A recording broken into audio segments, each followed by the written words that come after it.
14 अगस्त 2005 सुबह का वक्त था। हीलियोस फ्लाइट 522 साइप्रस के लार्नका इंटरनेशनल एयरपोर्ट से ग्रीस के एथेंस इंटरनेशनल एयरपोर्ट जाने के लिए तैयार थी। सुबह के करीब 9:07 पर फ्लाइट ने उड़ान भरी। उस समय इसमें 115 पैसेंजर और 6 क्रू मेंबर सहित 121 लोग सवार थे और इसे उड़ा रहे थे 58 वर्षीय German contract base pilot Hans Jurgen Merten, जिन्हें कुल 16,900 फ्लाइट आवर्स का अनुभव था। वहीं इनके को पायलट के तौर पर मौजूद थे 51 वर्षीय पेम्पोस चार्लम्स, जिन्हें कुल 7,549 फ्लाइट आवर्स का अनुभव था। वहीं फ्लाइट अटेंडेंट के तौर पर एंड्रियास प्रोड्रोमो कमान संभाल रहे थे। उड़ान भरने के 5 मिनट बाद यानी 9:12 पर प्लेन 12,040 फीट की ऊंचाई पर पहुंच गया और इस ऊंचाई पर पहुंचने के बाद ही अचानक प्लेन में एक अलार्म बजने लगता है। जब इस अलार्म की जांच की गई तो पता चला कि ये take off configuration warning alarm था, जिसे देखने के बाद दोनों पायलट हैरान हो गए। और वो इसलिए क्योंकि take off configuration warning alarm तब बजता है जब प्लेन ग्राउंड पर होता है और उड़ान भरने के लिए तैयार नहीं होता। ऐसे में 12,000 फीट की ऊंचाई पर इस अलार्म के बजने का मतलब दोनों पायलट को समझ ही नहीं आ रहा था। स्थिति की गंभीरता को भांपते हुए उन्होंने एटीसी यानी एयर ट्रैफिक कंट्रोल से संपर्क साधना ही उचित समझा। फिर उन्होंने तुरंत ही एटीसी से संपर्क कर उन्हें बताया कि उनके विमान का take off configuration warning alarm बज रहा है। पायलट एटीसी को ये सब बता ही रहे थे कि इतनी ही देर में प्लेन के कॉकपिट में मौजूद कंट्रोल पैनल पर कई सारे अलार्म एक साथ बजने शुरू हो गए और इन अलार्म्स की आवाज के कारण पायलट्स की आवाज एटीसी तक पहुंचना भी बंद हो गई। साथ ही प्लेन का मास्टर क्वेश्चन अलार्म भी बजने लगा था, जिसका मतलब था कि प्लेन के कई सारे सिस्टम एक साथ ओवरहीट हो चुके हैं। दोनों ही पायलट्स की दिक्कतें अब बढ़ने लगी थी। उन्हें कुछ समझ नहीं आ रहा था कि अचानक ये सब क्या हो रहा है। इधर ये सब देखकर प्लेन में अफरा तफरी का माहौल बन गया। क्रू मेंबर लगातार यात्रियों को शांत कर रहे थे। सभी पैसेंजर्स को सांस लेने में काफी ज्यादा दिक्कत आ रही थी, इसलिए उनके ऑक्सीजन मास्क अपने आप ही नीचे आ गए। दरअसल जब प्लेन में ऑक्सीजन का लेवल कम होता है तो ऑक्सीजन मास्क अपने आप ही नीचे आ जाते हैं। इस दौरान प्लेन लगभग 18,000 फीट की ऊंचाई पर था। पायलट बार बार एटीसी से संपर्क कर उन्हें अपनी समस्या बताने का प्रयास कर रहे थे, लेकिन उनकी बात एटीसी तक पहुंच ही नहीं पा रही थी और कुछ ही देर में प्लेन का एटीसी से कनेक्शन भी पूरी तरह टूट गया। इसके बाद भी एटीसी ने बार बार फ्लाइट से संपर्क साधने की कोशिश की, लेकिन उन्हें कोई उत्तर नहीं मिला। प्लेन अब लगातार ऊपर की ओर बढ़ता जा रहा था। आमतौर पर इस रूट पर फ्लाइट को लगभग 1 घंटे और 45 मिनट का समय लगता है, यानी करीब 10:45 पर इस प्लेन को एथेंस एयरपोर्ट पर पहुंचना था। 9:23 पर प्लेन 34,000 फीट की ऊंचाई पर पहुंच चुका था। इसके बाद 9:37 पर यह विमान एथेंस के फ्लाइट इंफॉर्मेशन रीजन में पहुंच गया। 10:12 से 10:50 तक एथेंस एटीसी यानी एथेंस एयर ट्रैफिक कंट्रोल की टीम रेडियो कॉल्स के जरिए इस प्लेन से संपर्क साधने की कोशिश करती रही, लेकिन उन्हें कोई जवाब नहीं मिला। अब 10:45 हो चुके थे और इस समय प्लेन को एथेंस इंटरनेशनल एयरपोर्ट पर लैंड करना था, लेकिन प्लेन का अभी तक कुछ अता पता नहीं था। कुछ अनहोनी की आशंका के चलते ग्रीस अधिकारियों ने तुरंत ही अपने 2 सबसे बढ़िया F-16 फाइटर जेट को इस विमान को ढूंढने के लिए भेजा। कुछ ही देर में इन फाइटर जेट्स ने हीलियोस फ्लाइट 522 को ढूंढ लिया। इनमें से एक फाइटर जेट उड़ते उड़ते इस विमान के बहुत करीब आ गया था, ये देखने के लिए कि अंदर आखिर चल क्या रहा है। तो इस फाइटर जेट पायलट ने देखा कि प्लेन के अंदर को पायलट की सीट पर कोई बैठा हुआ है। वहीं मेन पायलट अपनी सीट पर सिर नीचे करके बेसुध हालत में पड़ा हुआ है। फिर ये फाइटर जेट पीछे गया और अब इसने पीछे वाली खिड़की से प्लेन के अंदर के हालात का जायजा लिया। लेकिन फाइटर जेट के पायलट के लिए हैरानी की बात तो ये थी कि अपने बराबर में 2 फाइटर जेट्स के उठने के बावजूद किसी भी पैसेंजर्स ने मुड़कर उनकी तरफ नहीं देखा। किसी भी पैसेंजर की तरफ से उन्हें कोई भी रिएक्शन नहीं मिला। तभी लगभग 11:49 पर फाइटर जेट्स के पायलट्स ने देखा कि एक शख्स प्लेन के कैबिन से होकर कॉकपिट की तरफ जा रहा है। कुछ ही सेकंड्स में ये शख्स प्लेन की पायलट सीट पर बैठा हुआ दिखाई दिया। कॉकपिट में बैठे इस शख्स को देखकर फाइटर जेट्स के पायलट ने इसे इशारा कर स्थिति के बारे में जानना चाहा। ये शख्स भी उन फाइटर जेट्स के पायलट्स को कुछ बताना चाह रहा था, लेकिन वो कुछ बोल ही नहीं पाया। तभी लगभग 1 मिनट बाद 11:50 पर प्लेन के लेफ्ट इंजन ने काम करना बंद कर दिया और प्लेन लेफ्ट साइड से झुककर तेजी से नीचे की ओर गिरने लगा। पायलट सीट पर बैठा वो शख्स इसे कंट्रोल करने की कोशिश तो कर रहा था, लेकिन वो इसे कंट्रोल कर ही नहीं पा रहा था। ठीक 12 बजे प्लेन के राइट इंजन ने भी काम करना बंद कर दिया। प्लेन का कंट्रोल अब पूरी तरह से खो चुका था। 12:04 पर प्लेन एथेंस से लगभग 40 किलोमीटर दूर ग्रामेटिको की पहाड़ियों में जाकर क्रैश हो गया और इसके क्रैश होने के साथ ही इसमें सवार क्रू मेंबर समेत सभी 121 लोगों की मौत हो गई। दोस्तों, एक बार महसूस कीजिए उस पल को जब 121 यात्रियों से भरा ये प्लेन जब पहाड़ से टकराया होगा तो क्या गुजरी होगी उन फाइटर जेट्स के पायलट पर, जिन्होंने इन लोगों को अपनी आंखों के सामने जाते हुए देखा होगा और वो इनके लिए कुछ भी नहीं कर पाए होंगे।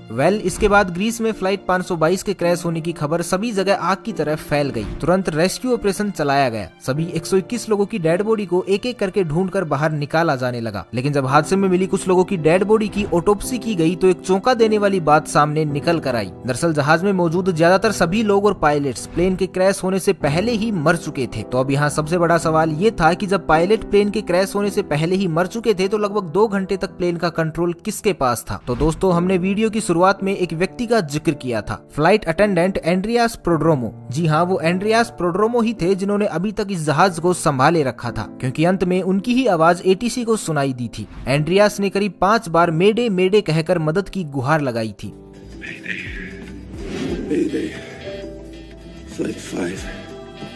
एंड्रियास के पास यूके कमर्शियल पायलट का लाइसेंस तो था, लेकिन उन्हें इतना एक्सपीरियंस नहीं था कि वो बोइंग 737 जैसे प्लेन को कंट्रोल कर सके। लेकिन बावजूद इसके वो इस विमान को घनी आबादी के क्षेत्र से दूर ले जाने में कामयाब रहे। जब एक्सपर्ट्स ने इस घटना के पीछे की वजह जानने के लिए जांच शुरू की तो उसमें सामने आया कि जब प्लेन लेफ्ट साइड में झुक गया था तो इसका कारण ये था कि प्लेन के लेफ्ट इंजन में फ्यूल खत्म हो गया था। लेकिन अभी भी इस हादसे की जड़ तक पहुंचा जाना बाकी था। तभी अचानक एक इन्वेस्टिगेटिव ऑफिसर की नजर कंट्रोल पैनल के एक बटन पर पड़ी और ये बटन था प्लेन के प्रेशर को सेट करने का। इस बटन को देखते ही उस ऑफिसर को पूरी कहानी समझ में आ गई। आपकी जानकारी के लिए बता दें कि प्रेशराइज बटन पूरे जहाज में एयर का प्रेशर कंट्रोल करता है। जनरली जहाज के बाहर लगे इंजन बाहर की हवा को थोड़ा थोड़ा करके अंदर भी भेजते रहते हैं ताकि विमान के अंदर बैठे लोगों को ऑक्सीजन मिल सके। आमतौर पर इस प्रेशराइज बटन को ऑटोमेटिक मोड पर ही रखा जाता है और अगर कभी इसे मैनुअल मोड पर किया भी जाए तो कैप्टन व को पायलट को इसका ध्यान रखना पड़ता है। अब हादसे की जड़ तक पहुंचने के लिए हम आपको घटना से एक दिन पहले ले चलते हैं, जब बोइंग 737 का ये जहाज अपनी रूटीन सर्विस पर गया हुआ था। वहाँ इसको अच्छे से चेक करके इसकी सर्विस की गई और वहीं इसकी जांच करने वाले लोगों ने इसे मैनुअल मोड पर करके इसे पायलट को सौंप दिया था। विमान की उड़ान भरने से पहले पायलट और को पायलट दोनों का इस ओर ध्यान ही नहीं गया कि उनके प्लेन का मैनुअल मोड चालू ही रह गया है और इसके कारण जहाज में धीरे धीरे ऑक्सीजन की मात्रा घटने लगी थी, जिसके कारण विमान में बैठे सभी यात्रियों को बेचैनी होने लगी। और जब कॉकपिट में बैठे पायलट्स को ये अलार्म सुनाई दिए तो उन्होंने इसके पीछे का कारण जानना शुरू किया। लेकिन एक बार के लिए भी उनका ध्यान इस ओर गया ही नहीं कि प्लेन का प्रेशराइज बटन ऑन ही रह गया है। इस वजह से कॉकपिट में भी ऑक्सीजन का लेवल घट गया था, जिसके कारण दोनों पायलट बेहोशी की हालत में जाने लगे थे। विमान के अंदर ऑक्सीजन मास्क तो सभी यात्रियों को मिल चुका था, लेकिन कॉकपिट में ऑक्सीजन मास्क अपने आप नीचे नहीं गिरते, जिस कारण से दोनों पायलट बेहोश हो गए। साथ ही प्लेन में मौजूद यात्री और क्रू मेंबर भी अब एक एक करके बेहोश होने लगे थे, क्योंकि इनकी पैसेंजर सीट के ऊपर लगा ऑक्सीजन मास्क केवल 12 मिनट तक की ही ऑक्सीजन दे सकता था और ऑक्सीजन न मिल पाने के कारण सभी लोग धीरे धीरे दम तोड़ रहे थे। प्लेन अब ऑटो पायलट मोड पर ही एथेंस की तरफ बढ़ता जा रहा था। एक समय ऐसा आया जब प्लेन में मौजूद सभी सदस्यों ने दम तोड़ दिया, केवल एक जने को छोड़कर, और ये थे फ्लाइट अटेंडेंट एंड्रियास प्रोड्रोमो। अब आप भी यही सोच रहे होंगे कि आखिर एंड्रियास इतने लंबे समय तक कैसे जीवित रहे। तो आपको बता दें कि एंड्रियास एक स्कूबा डाइवर थे और क्योंकि स्कूबा डाइवर अपनी सांसों को लंबे समय तक रोक पाने में सक्षम होते हैं, इसलिए वो अब तक जिंदा रहे। लेकिन ऑक्सीजन प्रॉपर न मिलने के कारण अब उनकी भी हालत खराब हो चुकी थी। लेकिन जैसे तैसे करके वो कॉकपिट तक पहुंचे और प्लेन को कंट्रोल करने की कोशिश करने लगे। लेकिन एथेंस तक पहुंचते पहुंचते ये प्लेन यात्रियों की जगह उनकी लाशों से भर चुका था। एंड्रियास अंत तक प्लेन को कंट्रोल करने की कोशिशों में लगे रहे, लेकिन दुर्भाग्यवश वो इसमें सफल नहीं हो सके और अंततः प्लेन पहाड़ियों में जा टकराया और इसमें सवार सभी 121 लोगों की दुखद मौत हो गई। इस घटना के लगभग 15 महीनों बाद ग्रीस के अधिकारियों ने इस घटना की रिपोर्ट पेश की, जिसमें बताया गया कि इस पूरी घटना के लिए सिर्फ और सिर्फ एक बटन जिम्मेदार था, प्लेन का प्रेशराइज बटन, क्योंकि ये बटन उस वक्त मैनुअल मोड पर था। लेकिन भले ही अधिकारियों को ये नहीं लगता हो, पर हमारी नजर में असल दोषी उस सर्विस सेंटर के एम्प्लॉय थे जहां प्लेन रूटीन सर्विस के लिए गया था, क्योंकि उन्होंने इस प्रेशराइज बटन को ऑटो से मैनुअल मोड पर कर दिया था। लेकिन इस बात की खबर किसी को भी नहीं दी थी। ऐसे में या तो उन्हें इसे वापस ऑटो मोड में डालना चाहिए